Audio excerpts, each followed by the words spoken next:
کوئی رکن جو نماز کی شرطیں ہیں، ستر عورت نماز کی شرط ہے،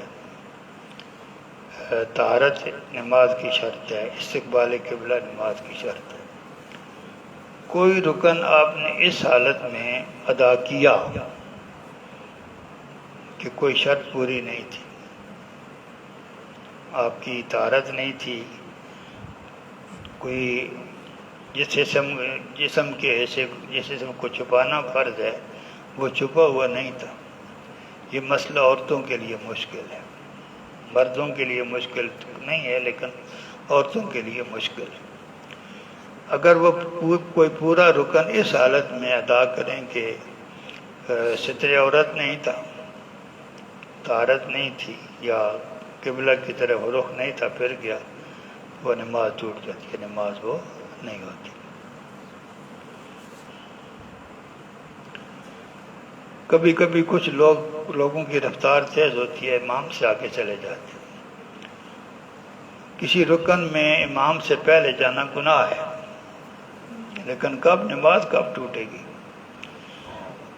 آپ کسی رکن میں امام سے پہلے چلے گئے اور امام بیچارہ اس رکن میں آپ تک مل ہی نہیں سکتے. آپ میں رکوع میں گئے، ابھی امام صاحب رکوع میں نہیں تھے کہ آپ رکوع سے بھی اٹھ گئے. اگر اتنے آگے نکل جائے کہ پورا رکن آپ نے امام سے پہلے ادا کر لیا، امام آپ کے بعد بھی اس رکن میں آپ کے ساتھ شامل نہیں ہو سکے تو نماز ٹوٹ جائے گی. اگر اتنے زیادہ نہیں گئے تو پھر بھی گناہ تو ہے، لیکن نماز تب ٹوٹے گی جب آپ نے پورا رکن جو ہے وہ امام سے پہلے ادا کر لیا.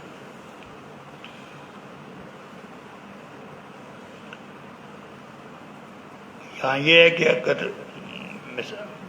امام جو ہے وہ انہوں نے نماز پڑھائی، پیچھے کوئی ایسا آدمی تھا جو مسبوق تھا، جس کی کوئی رکعت رہتی تھی، اس نے اپنی جو باقی نماز رہتی ہے پڑھنے کے لیے کھڑا ہوا، امام صاحب بیٹھ گئے.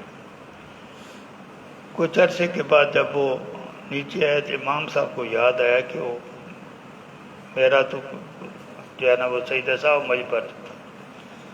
انہوں نے اس وقت سجدہ کیا سجدہ صاحب. تو اگر یہ مقتدی جو ہے، کیونکہ وہ امام کی اطاعت چھوڑ چکا ہے، کھڑا ہو چکا ہے، اس نے اگر اس کی امام کے اقتداء میں سجدہ صاحب کیا، اس کی نماز پھر بھی ٹوٹ جاتی ہے. یہ کام پیش آتا ہے اس کے ساتھ. نماز میں ایک بات کو یاد رکھیں گے، جو آخری قاعدہ ہے جس میں آپ تشہد پڑھتے ہیں، درود پڑھتے ہیں، اس کو نماز کے تمام کاموں کے آخر میں ہونا چاہیے. اگر بعد میں مثال کے طور پر ہم سجدہ صاحب کرتے ہیں، قاعدے کے بعد کرتے ہیں، قاعدے کے بعد سجدہ صاحب کرتے ہیں، تو اس کے بعد پھر وہ قاعدہ لوٹانا پڑتا ہے، کیونکہ آپ وہ قاعدہ جو پہلے بیٹھے تھے وہ نماز کے آخر میں نہیں رہا، کوئی ایک نئی چیز آ گئی.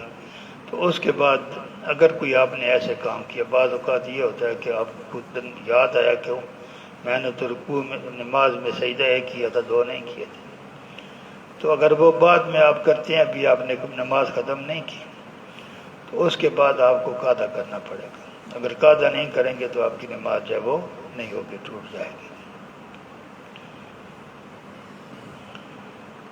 اگر کوئی آپ نماز پڑھ رہے تھے تو آنکھ لگ گئی، پورا رکن جو ہے وہ آپ نے اس حالت میں گزارا کہ آپ سوئے ہوئے تھے، تو یہ رکن آپ کو دوبارہ ادا کرنا پڑے. جو رکن آپ نے نیند کی حالت میں گزارا ہے، اس کو بعد میں آپ کو جو ہے وہ ادا کرنا پڑے گا، اگر نماز ٹوٹ جائے گی. کیونکہ جب آپ یہ رکن ادا کر رہے تھے سوئے ہوئے تھے، اس پہ عمل کو بہت کام ہوتا ہے. آدمی کو اب نظر رکھنی چاہیے کہ کہیں ایسا نہیں کہ کوئی کام میں نے ایسے کیا ہے جو میں سویا ہوا تھا. تو جو مثال کے طور پر آپ یہی سمجھیں کہ کوئی رکوع آپ نے یا کوئی سجدہ آپ نے کیا، اس وقت آپ کی آنکھ لگی ہوئی تھی، تو آپ بعد میں یہ سجدہ کریں گے. امام اگر نماز ختم کر دیں پھر بھی آپ سجدہ کریں، یہ سجدہ کر کے پھر آپ تشہد بیٹھیں گے اور پھر نماز جو ہے وہ ختم کریں گے۔